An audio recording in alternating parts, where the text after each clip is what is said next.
Dalton's का limitation total बहुत सारा पोस्टुलेट दिया था ना भाई, आई नहीं दिया था, पोस्टुलेट दिया था। याद रखिएगा अगर डाल्टन महाराज नहीं होते तो हमको नहीं लगता है केमिस्ट्री में ज्यादा कुछ ब्रांच होता, रिएक्शन वगैरह के बारे में हम लोग स्टडी नहीं करते, या फिर बाप है ना भाई, डाल्टन कौन है? बाप है, सबका है, बाप का दादा का सबका बदला लेगा कौन? आकाश नहीं, डाल्टन। कौन लेगा? डाल्टन। डाल्टन थ्योरी अपना बनाया लेकिन उसके थ्योरी गलत हो गए। सीधी सी बात है, गांव में आपको देखिएगा कि कोई काम होता है, कोई काम करेगा कोई, तो उसमें गलत जरूर होगा। अरे भाई गलती वही करता है जिसमें क्या होता है, जो काम करता है उसी से गलती होता है, जो काम नहीं करेगा उससे गलती होगा? सवाल है नहीं, गलती नहीं होगा, गलती होगा ही नहीं। अब काम नहीं करेंगे तो हमसे गलती नहीं होगा, सीधी सी बात है, गलती उसी से होता है जो क्या करता है, काम करता है। तो डाल्टन बहुत सारे चीज के बारे में बताया, एटम के बारे में बहुत सारा चीज, जिसमें से आगे चल के धीरे धीरे आगे बढ़ते बढ़ते उन्होंने कुछ क्या किया, कुछ एरर आई, कुछ लिमिटेशन आया, जिस चीज को वो नहीं किया जा सकता था, उन्होंने बताया। पहला उन्होंने बताया था it does not account of the subatomic particles। subatomic particles क्या होता है इसको समझिए। subatomic particles, एटम के अंदर पार्टिकल्स को subatomic particles, एटम के अंदर। अब हमको पता नहीं कि इस घर में कौन कौन है, अब इस घर में कौन कौन है पता नहीं है, लेकिन इस घर में एक चापा कल है पता है, तो इसका मतलब कि इसका कहीं ना कहीं एंट्री है, घुसा है, तब ने तू देखा है। जब घुस पे नहीं करता तो देखता नहीं देखता। तो घर के अंदर चापा कल है कि कुआं है कि क्या है वो नहीं जानता है। तो सवाल ये है, it does not account of the subatomic, उनका मान्यता था कि इसका अंदर सबएटॉमिक नहीं होता है। तो Dalton's atomic theory of the standard atom are the individual however the discovery of the, यहाँ पे सब एटॉमिक का खोज हो गया, किसका? प्रोटॉन, इलेक्ट्रॉन और किसका? इसलिए इनकी बात क्या हो गई? गलत। क्या हो गई? गलत। दूसरा क्या आता है, it does not account of the isotopes। ध्यान से समझिएगा, आइसोटॉप दो चीज दिया होगा, एक दिया है आइसोटॉप बार और एक दिया है कौन चीज? आइसोटॉप। डाल्टन्स ने बताया था कि अगर एक एटम है, अगर एक एलिमेंट के कोई भी एलिमेंट है उसका एटॉमिक मास फिक्स हो, डाल्टन बताए थे एटॉमिक मास क्या होगा, और डाल्टन ने भी बात बताए थे कि किसी का एटॉमिक मास जितना है वह सिर्फ और सिर्फ उसी एटम का, उसी एलिमेंट का होगा। ये भी बात बताया कि अगर बाई तरह किसी का मास x है, किसी का मास कितना है x, वह अगर y एलिमेंट का है तो फिक्स है कि x मास, जहां जहां x मास लिखा रहेगा वह सिर्फ और सिर्फ क्या होगा, y का ही। ये बात बताया था, ये बात गलत हो गया, दोनों गलत हो गया। कैसे? ध्यान से सुनो, यहां पे लिखा हुआ है आइसोटॉप। क्या होता है isotope? As per Dalton's atomic theory, all atoms of an element have the identical mass। उन्होंने बताया कि जितने भी किसी एक एलिमेंट के अगर हाइड्रोजन नहीं है तो हाइड्रोजन, ऑक्सीजन है तो ऑक्सीजन, कार्बन है तो कार्बन, फिक्स उसके एटम और हाइड्रोजन है तो दुनिया के कहीं से भी हाइड्रोजन लाएंगे और उसका एक एटम लिए, उसका भी एक एटम लिए, उसका दोनों का मास सेम होगा। कौन बताया था? डाल्टन। कौन बताया था? डाल्टन कहा था कहीं से भी हाइड्रोजन लाइए उसके एटमों का मास फिक्स होगा। बाद में कहा गलत। कैसे? तो कहा गया कि नहीं ऐसा नहीं होता, मास अलग अलग हो सकते हैं।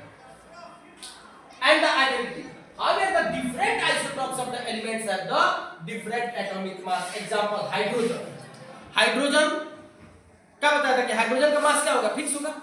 अरे बोलो ना, लेकिन हाइड्रोजन का मास कितना आ गया? 3। कितना आ गया? 3 को मास था, 3 मास था। याद रखिएगा, जब क्या हुआ, ये हाइड्रोजन है, ये हाइड्रोजन है, ये हाइड्रोजन है, इसका मास 1u था। कितना u? 1u। इसका मास था 2u, इसका मास कितना था? 3। 1u 2u और कितना? 3। इसका मतलब यह हुआ कि इसके अंदर, इस हाइड्रोजन के अंदर सिर्फ एक ही प्रोटॉन था, एक इलेक्ट्रॉन था। इसके अंदर एक प्रोटॉन, एक न्यूट्रॉन और एक ही एलिमेंट इलेक्ट्रॉन। इसके अंदर प्रोटॉन 1, न्यूट्रॉन 2 और इलेक्ट्रॉन कितना? 1। और आप जानते हैं कि मास का कैलकुलेशन उसके न्यूक्लियस में नंबर ऑफ इलेक्ट्रॉन और नंबर ऑफ प्रोटॉन के बराबर। न्यूक्लियस में जितना प्रोटॉन होगा, जितना न्यूट्रॉन होगा, वो दोनों को जोड़ दीजिए, मास निकल गया। तो कितना मास हुआ? 1 2 और कितना? इसका मास कितना हो गया? 1 2 कितना हो गया? एक प्रोटॉन है तो कितना हो गया? और सभी का सभी है क्या?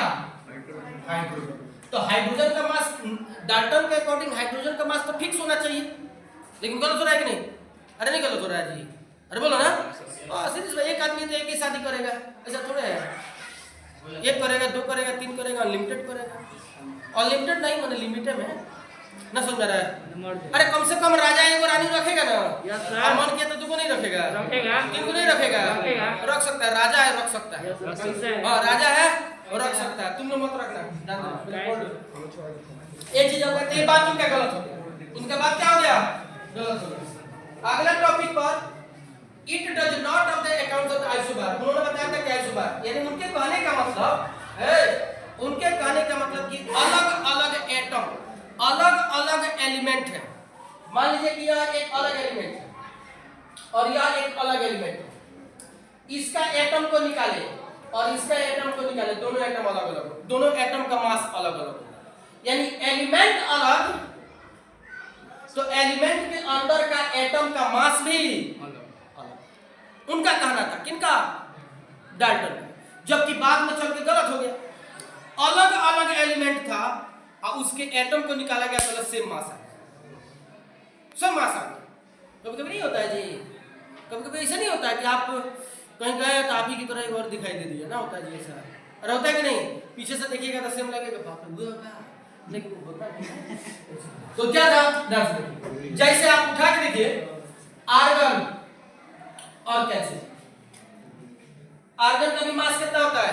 40, और कैल्शियम का भी मास, जबकि अलग अलग है कि नहीं? आर्गन के मास भी 40 और कैल्शियम का मास भी 40, दोनों का मास अलग अलग हो गया, जबकि सॉरी सेम हो गया मास, और एलिमेंट क्या हो गया? अलग अलग। इसको क्या कहेंगे? आइसोबार। क्या कहेंगे? क्या कहेंगे?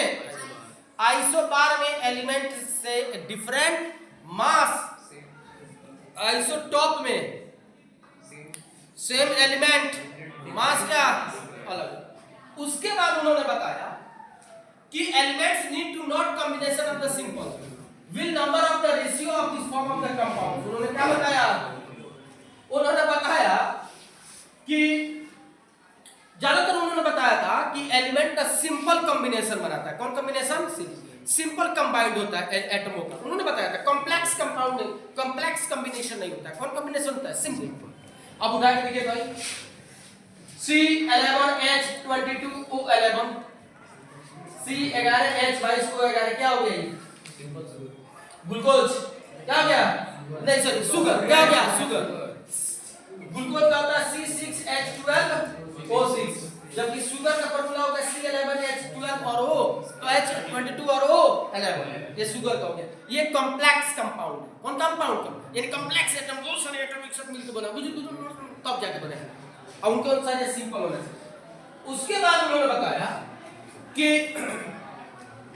The theory does not account for of the allotropes. Allotropes क्या होता है इसको समझिए।